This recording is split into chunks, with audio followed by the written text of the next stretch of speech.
Pats gražiausias, pats tyriausias gyvenimo laikas – vaikystė – tokia trumpa, tokia trapi. Blogų vaikų nebūna. Yra tik nelaimingi, pamiršti, stokojantys mūsų, suaugusiųjų dėmesio, meilės ir šilumos. Vasarą norėčiau važiuoti į stovyklą, bet tėvas geria, o mama sako, kad nėra pinigų.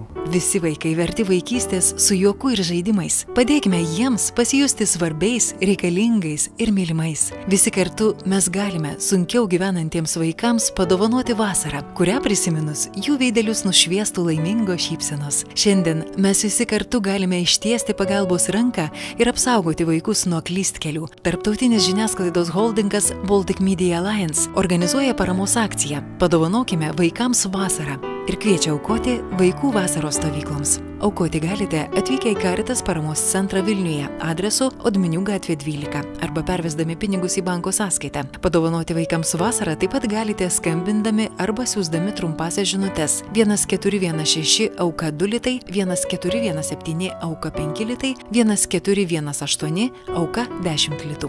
Daugiau informacijos bendruoju akcijos telefonu Vilniuje 261 1014 ir www.dalinkisgerumu.lt. Informaciniai partneriai. Pirmasis Baltijos kanalas NTV Mir, Respublika, Ruskaya Radio Baltija, Rudelfi LT ir Обзор.